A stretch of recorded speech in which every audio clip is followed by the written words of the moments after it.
Maintenant que nous avons appris comment insérer des appels de citation dans un écrit académique, voyons comment générer une bibliographie comprenant ces références. À l'issue de cette vidéo, vous saurez comment créer des bibliographies dynamiques et comment les mettre à jour dans Zotero. Contrairement aux bibliographies statiques, les bibliographies dynamiques sont générées à partir des appels de citation qui ont été insérés dans le corps du document. Elles peuvent être mises à jour au fur et à mesure des ajouts, des modifications ou des corrections opérées sur ces derniers, en tout cas, tant que la liaison avec Zotero n'est pas coupée. Pour générer des bibliographies dynamiques, il faut absolument que votre Zotero standalone reste ouvert derrière votre logiciel de traitement de texte durant toute la durée des opérations. Nous voici revenus sur le document au sein duquel nous avons précédemment ajouté 4 appels de citation. Nous allons maintenant générer une bibliographie comprenant toutes ces références. Positionnons-nous là où nous souhaitons ajouter cette bibliographie, souvent à la fin de l'écrit académique, dans la partie dédiée. Cliquons sur l'onglet Zotero du ruban, puis sur Ajout, édition de la bibliographie. La bibliographie apparaît dans le dernier style bibliographique que nous avions appliqué aux appels de citation, à savoir le style Vancouver, qui fonctionne donc sur un système de numérotation.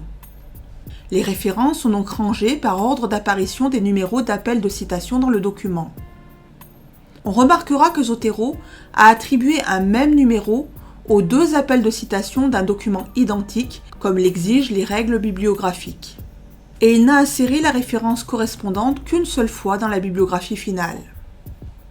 Imaginons à présent que l'on veuille ajouter un nouvel appel de citation, ici un chapitre de livre de Julien Baudry.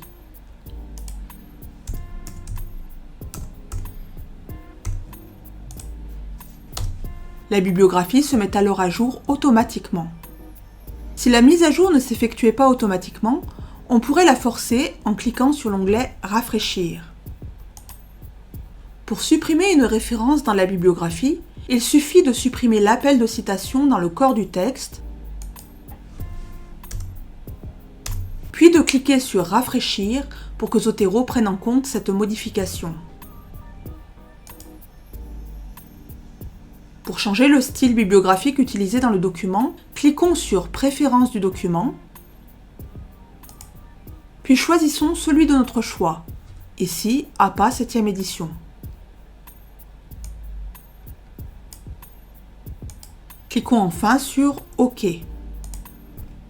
Tout le document passe alors en style APA 7e édition, que ce soit les appels de citation ou la bibliographie. Si l'opération de changement de style bibliographique ne se met pas à jour automatiquement, n'hésitez pas à cliquer sur Rafraîchir. Enfin, prenez le temps de relire attentivement la bibliographie. Si celle-ci comporte des erreurs, corrigez-les dans la version standalone de Zotero et non directement sur Word. Rafraîchissez ensuite la page. Elles seront intégrées immédiatement au document. Cela vous évitera de devoir corriger les mêmes erreurs sur une nouvelle bibliographie éditée sur un nouveau document Word. Voilà! Vous savez tout, ou presque tout, sur la création de bibliographies dynamiques dans Zotero.